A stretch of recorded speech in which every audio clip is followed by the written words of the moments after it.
Hello everyone, welcome back to channel. இன்றைக்கி என்ன reading பார்க்க போகிறேன்னா, உங்கள் பர்சனோட கரண்ட் ஃபீலிங் தான் பார்க்க போகிறோம். ஸோ இந்த ரீடிங் உங்களுக்கு பிடிச்சிச்சுன்னா லைக் பண்ணுங்கள், ஷேர் பண்ணுங்கள், சப்ஸ்கிரைப் பண்ணுங்கள். And thank you for supporting me, keep supporting me. So இப்போ டேரக்டாக ரீடிங்குள்ளே போகலாம்.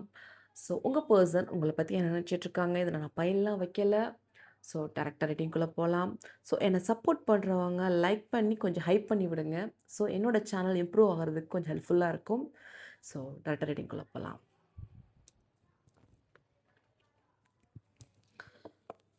ஸோ உங்கள் பர்சன் நல்லா திங்க் பண்ணிக்கோங்க.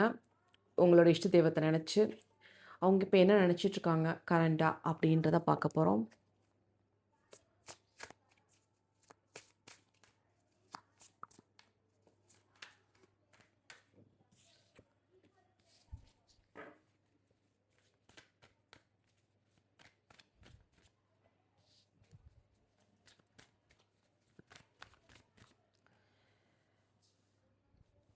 உங்கள் பர்சன் இப்போ கரண்டாக வந்து உங்கள் மேலே லவ் இருந்தாலும் உங்களை விட்டு விலகி போகணுன்ற ஒரு எண்ணம் இருந்துக்கிட்டு இருக்கு. அது எதனாலனா மேபி வந்து அவங்க வந்து வேலைக்காண்டி வெளியூர் போகலாம், இல்லை வந்து குடும்ப சூழ்நிலைக்காண்டி வெளியூர் போகிறதுக்கு வாய்ப்புகள் இருக்குது. ஸோ உங்களுக்கு அது பிடிக்காதுன்றது வந்து தெரியும். பட் அவங்க வெளியூர் போக வேண்டிய சுச்சுவேஷனில் இருக்காங்கன்ற மாதிரி அவங்களோட ஃபீலிங்ஸ் இருக்குது. அது வந்து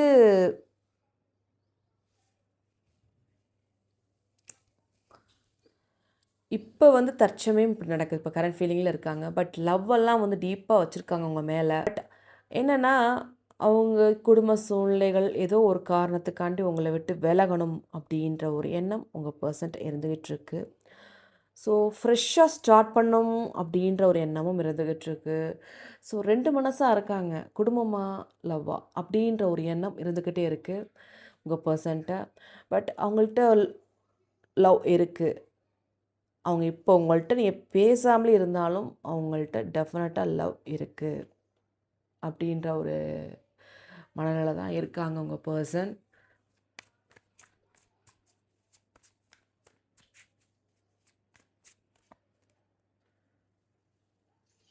ஸோ அவங்களுக்கு ஒரு சம்டைம்ஸ் தேவைப்படுது, ஒரு ஒரு ஸ்பேஸ் தேவைப்படுது. என்ன ஸ்பேஸ்?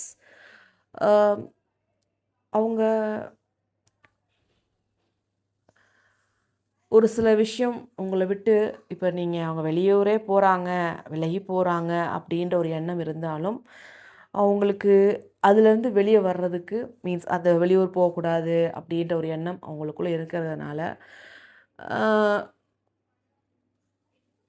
திருப்பியும் வந்து அந்த வேலையை விட்டு வந்துடணும் அப்படின்ற ஒரு எண்ணம் இருந்துக்கிட்டே இருக்குது. ஸோ அவங்களே அவங்க செல்ஃப் ஹீலிங் பண்ணிகிட்ருக்காங்க. ஸோ அவங்க இப்போ சிச்சுவேஷனில் ரொம்ப டென்ஷனாக இருக்கிற மாதிரி தெரியுது. ஏன்னா உங்களை விட்டு விலகிறது அவங்களுக்கு பிடிக்கவே இல்லை சுத்தமாக. ஸோ அந்த ஒரு எனர்ஜி லெவலில் நான் பார்க்க முடியுது உங்கள் பர்சன். அவங்களுக்கு வந்து கொஞ்சம் கூட உங்களை விட்டு விலகணும்னு ஒரு ஆசைகள் கிடையவே கிடையாது. பட் உங்களை மீட் பண்ணணும், உங்கள்கிட்ட பேசணும் அந்த எண்ணங்கள்லாம் அவங்கள்ட்ட இருந்துக்கிட்டே தான் இருக்குது. பட் அதை சுச்சுவேஷனில் மாட்டியிருக்காங்க. சந்தர்ப்ப சூழ்நிலைகள் வந்து அவங்களுக்கு வந்து உங்களை விட்டு விலகிற மாதிரி ஒரு சுச்சுவேஷன் அமைச்சு கொடுத்துட்டாங்க. ஸோ அதனாலேயே வந்து அவங்க ரொம்ப மனசில் ரொம்ப கவலைப்பட்டுக்கிட்டு பொறுமை இல்லாமல் எப்படிடா இதை வந்து நம்ம ரொம்ப ஹர்ட்ஃபுல்லாக இருக்காங்க. மொத்தத்தில் அவங்க உங்களை விட்டு பிரியறதுக்கு மனசு கிடையாது. பட் ரொம்ப ஹர்ட்ஃபுல் இருக்குது. பட் பாருங்கள், இதெல்லாம் நினச்சாலும் உங்களை வந்துட்டு மேரேஜ் பண்ணணுன்ற ஒரு எண்ணமும் இருக்குது. ஸோ விட்டு விலகிறது வந்து ஒரு ஸ்ட்ராங் பாண்டிங் தான். யாருமே வந்து விலகி போகிறவங்க வந்து இப்படியே விலகி போயிடுவாங்கன்னு நினைக்க முடியாது. இந்த லவ் விஷயத்தில் மட்டும். மற்ற உறவுகள் எப்படின்னு எனக்கு தெரியாது. பட் இந்த லவ் விஷயத்தில் மட்டும் ஒரு ஸ்ட்ராங் பாண்டிங் இருக்குங்க. நீங்கள் விலகி போகும்போது உங்களோட லவ் வந்து ஸ்ட்ராங்காக இருக்கும். அது வந்து ஒரு ஷார்ட் டைமாக இருந்தாலும் லாங் டைமாக நீங்கள் ரொம்ப சந்தோஷமாக இருக்க போகிறீங்க. உங்கள் பர்சனோட கரண்ட் ஃபீலிங் அப்படி தான் இருக்குது.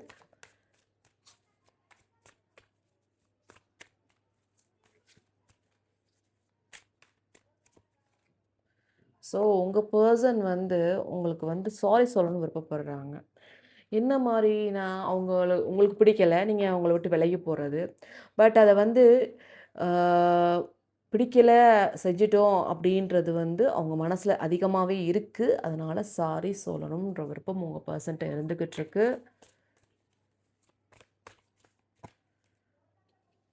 ரொம்ப ஹார்ட் பிரேக்காக இருக்காங்க. பிகாஸ் ஆஃப் அவங்க உங்களை ஹர்ட் பண்ணதுனால அவங்க ரொம்ப ஹார்ட் பிரேக்கில் இருக்காங்க. ஸோ அந்த ஒரு மைண்ட் செட்டில் தான் இப்போ கரண்ட்டாக இருக்காங்க. ஸோ நெக்ஸ்ட்டு டேரக்டில் பார்க்கலாம் உங்கள் பர்சனோட கரண்ட் ஃபீலிங் எப்படி இருக்குன்றத பார்ப்போம். ஸோ அவங்க என்ன நினச்சிட்டு இருக்காங்க அப்படின்றத பார்ப்போம்.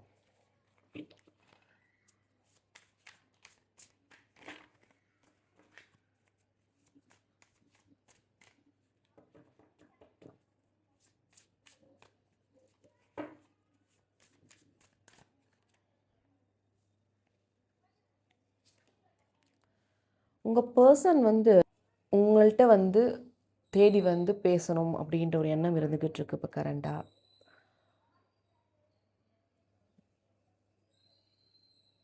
அவங்களுக்கு இப்போதைக்கு வந்து உங்களை விட்டு விலகி போகிறது பிடிக்கல, அதான் உண்மை. பட் அதை வந்து நீங்கள் இப்போ வந்து பேசாமல் இருக்கீங்கன்னா கண்டிப்பாக வந்து கூடிய சீக்கிரம் உங்கள்கிட்ட வந்து பேசுகிறதுக்கு வாய்ப்புகள் நிறையா இருக்குது. ஸோ அவங்களுக்கு உங்களை விட்டு போகிறதுக்கு மனசு கிடையாது. பட் அவங்க சுச்சுவேஷன்ஸ் அப்படி இருக்கிறதுனால நீங்கள் தப்பாக புரிஞ்சிருக்கீங்க, சுச்சுவேஷனை புரிஞ்சிக்கலன்ற ஒரு எண்ணமும் உங்கள் பர்சன்ட்ட இருந்துக்கிட்டு இருக்கு.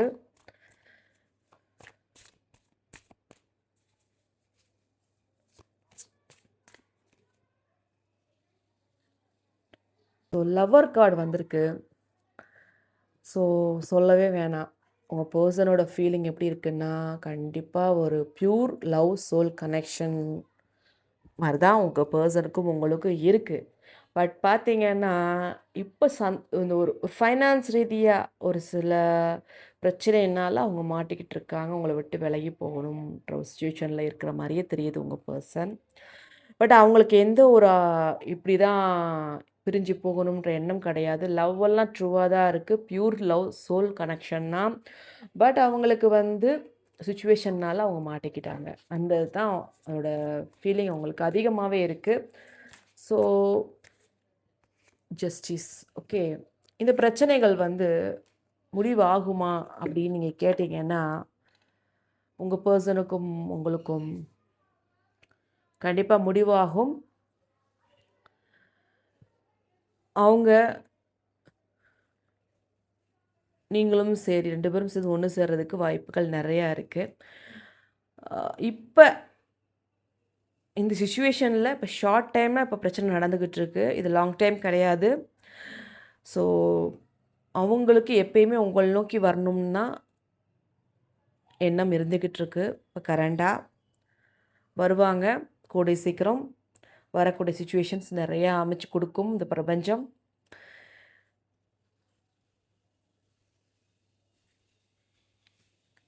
இனி வரும்போது இனி உங்கள் பர்சன் உங்களை வந்து தேடி வர்றாங்கன்னா நீங்கள் வந்து ஒரு 2 பேருமே வந்து கொஞ்சம் உங்களோட கம்யூனிகேஷன் ரீதியாக ஒரு கிளியராக வச்சுக்கோங்க. So balance your emotion in love. எப்படி உங்களோட ஃபீலிங்ஸை வந்து எக்ஸ்ப்ரெஸ் பண்ணுங்கள். ஏன்னா பிகாஸ் ஒரு சில நேரம் வந்து நீங்கள் என்ன நினைக்கிறீங்கன்றது அவங்களுக்கு புரிய மாட்டேங்குது. அவங்களுக்குமே அந்த பிரச்சனை இருக்குது. மீன்ஸ் சரியான ஒரு கம்யூனிகேஷன் உங்களுக்கும் அவங்களுக்கும் இல்லை. ஏதோ ஒன்று டைம் பாஸ்க்கு அப்படின்ற பேசுகிற மாதிரி தான் பேசுகிறீங்க தவிர்த்து நீங்களும் அவங்களும் அந்தளவுக்கு ஒரு அண்டர்ஸ்டாண்டிங்காக இல்லை அப்படின்ற மாதிரி தான் தெரியுது. அண்டர்ஸ்டாண்டிங்காக இருந்திருந்தீங்கன்னா இந்த பிரிவு வந்திருக்காது. அண்டர்ஸ்டாண்டிங்காக இருந்திருந்தீங்கன்னா இந்த பிரிவு வந்திருக்காது. ஸோ லவ் இருக்கும், பட்டு கிளாரிட்டி இல்லை 2 பேர்ட்டுமே. கோவங்கள் அதிகமாக இருக்குது. அவங்க என்ன கோவம் அப்படின்னு நீங்கள் கேட்டிங்கன்னா நீங்கள் புரிஞ்சுக்கலையே அப்படின்ற ஒரு எண்ணம் இருந்துக்கிட்டு இருக்கு உங்கள் பர்சன்ட்ட. ஏன் புரிஞ்சுக்கல, இப்படி நம்ம இவ்வளோ நாள் பேசினோமே, இவ்வளோ நாள் நம்மளை புரிஞ்சுக்கலையே அப்படின்ற ஒரு எண்ணம் உங்கள் பர்சன்ட்ட இருந்துக்கிட்டு இருக்கு.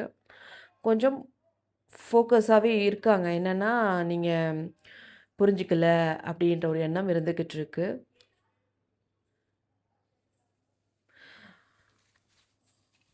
ஓகே.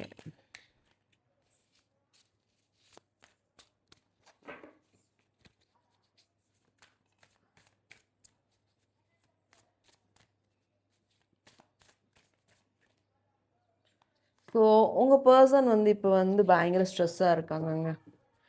பிகாஸ் அவங்க வந்து உங்கள்கிட்ட பேசலை அப்படின்ற ஒரு வருத்தம் இருந்துக்கிட்டு இருக்கு. ஸ்ட்ரெஸ்ஸாக இருந்தாலும் ஈகோ தடுக்குது. அங்கே நீ பெருசா நான் பெருசா அப்படின்றது தான் இந்த உங்கள் பர்சனோட கரண்ட் ஃபீலிங்காக இருக்குது.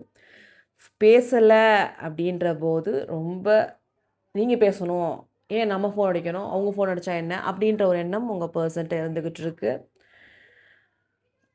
So this is ego. உங்கள் பர்சனோட கரண்ட் ஃபீலிங் எனக்கு ஃபஸ்ட்டு பாயிண்ட் என்ன தெரியுதுன்னா, உங்கள் 2 பேத்துக்கு இடையில ஈகோஸ் அதிகமாக இருக்குது. ஸோ நீங்கள் ஒருத்தர் விட்டு கொடுத்து போனால் தான் இதுக்கு முடிவு வரும் தவிர்த்து, நீங்கள் நினைக்கிற மாதிரி இது வந்து சாதாரணமாக சேர முடியாது. ஒரு சில நேரம் வந்து சேருவோங்க. உங்கள் ஆப்போசிட் பர்சன் வந்து உங்கள அவங்க விட்டு கொடுத்து போயிருந்தா உங்களுக்கு ஈக்குவலாக இருக்கும். பட் 2 பேருமே ஈகோயிஸ்டிக்காக இருந்தீங்கன்னா எப்படி சேர முடியும்? கொஞ்சம் அதையும் யோசிக்கணும். யாராவது ஒரு ஆள் விட்டு கொடுத்து போனா தான் லைஃப்பில் ஜெயிக்க முடியும். விட்டு கொடுத்து போறதுனால நீங்கள் தோக்குறதுனால உங்கள் பர்சன்ட்ட நீங்கள் கண்டிப்பாக வந்து தோத்துட்டோன்னு நினைக்காதீங்க. நீங்கள் தான் லைஃப்பில் பின்னாடி ஜெயிக்க போகிறீங்க. இந்த வீடியோ பார்க்குறவங்க. எத்தனையோ பேர் வந்து விட்டு கொடுத்து போனவங்க தான் அதிகமாக இருக்காங்க தவிர்த்து யாருமே வந்து விட்டு கொடுத்து போகலை அப்படின்றது சொல்லவே மாட்டாங்க. இன்றைக்கி உள்ள சூழ்நிலைக்கு எங்கே பார்த்தாலும் வந்து டைவர்ஸ் அது இதுன்னு தான் ஓடிக்கிட்டு இருக்கு. ஸோ இதில் என்ன பிரச்சனை? இன் பிட்வீன் வந்து உங்கள் உங்கள் பேரண்ட்ஸோ உங்கள் ஃப்ரெண்ட்ஸோ உள்ளே நுழைஞ்சா தான் பிரச்சனை. நீங்கள் வந்து கரெக்டாக வந்து உங்களுக்குள்ள ஒரு அண்டர்ஸ்டாண்டிங்காக இருந்தீங்கன்னா கண்டிப்பாக வந்து யாரும் உங்களுக்கு இடையில வரவே மாட்டாங்க. ஸோ ஈகோ வேண்டாம். உங்கள் பர்சன்ட்ட தான் நீங்கள் விட்டு கொடுக்குறீங்க. விட்டு கொடுங்க. அது ஒரு நல்ல விஷயமா இருக்கும். நீங்கள் விட்டு கொடுத்தா நீங்கள் ஜெயிக்க போகிறீங்கன்னு அர்த்தம். நீங்கள் ஜெயிச்சிட்டிங்கன்னு அர்த்தம். அவங்கள பொறுத்த வரைக்கும் அவங்களுக்கா நீங்கள் விட்டு கொடுத்தா அவங்க ஜெயிச்சுட்டு நினச்சிட்டு இருப்பாங்க. பட் உண்மையாக சொல்லப்போனால் விட்டு கொடுத்தவங்க தான் ஜெயித்தவங்க. ஸோ இதையும் யோசனை பண்ணி பாருங்கள். லைஃப்பில் வந்து this is a very short time period. ஒரே ஒரு தடவை தான் வாழ்க்கை. இந்த வாழ்க்கையை வந்து நம்ம எப்படி வாழ்கிறதுன்றது வந்து நம்ம கையில் தான் இருக்குது. ஸோ ஒன்லி ஒன் பர்சன் தான் நமக்கு. அந்த பர்சன் மட்டும்தான் இருக்கணுன்ற மாதிரி ஒரு மைண்டை ஃபிக்ஸ் பண்ணிக்கோங்க. ஸோ எத்தனையோ லவ் வரலாம். நமக்குன்னு ஒரு பிக்கான லவ் வந்து அது வந்து ட்ரூ லவ்வாக இருக்கணும். ரொம்ப லாங் டைமாக இருக்கணுன்ற ஒரு எண்ணம் எப்பயுமே எல்லார்ட்டையும் இருக்கணும். ஸோ உங்களுக்கு உங்கள் பர்சனோட இது வந்து ஈகோன்ற மாதிரி தான் தெரியுது. ஸோ உங்களுக்கான ஏஞ்சல் மெசேஜ் என்ன வருதுன்றதை பார்ப்போம். ஸோ இந்த வீடியோ பார்க்குறவங்க உங்களுக்கு இப்போ உங்கள் பர்சன் வந்து ஈகோ பிரச்சனை அப்படின்னு நான் சொல்லிட்டேன். ஸோ ஈகோனால தான் இதெல்லாம் நடக்குது. ஒருத்தர் விட்டு கொடுத்து போகிறதில்லன்னு சொல்லிட்டேன். பட் ஏஞ்சல்ஸ்ட்டு கேட்போம். உங்களுக்கு என்ன மாதிரி அட்வைஸ் சொல்கிறாங்க, உங்கள் குலதெய்வம் என்ன சொல்கிறாங்கன்றதை பார்ப்போம். உங்கள் இஷ்ட தெய்வத்தை நல்லா ப்ரே பண்ணிக்கோங்க. ஸோ உங்களுக்கான ஏஞ்சல் மெசேஜ் என்ன வருதுன்றதை பார்ப்போம்.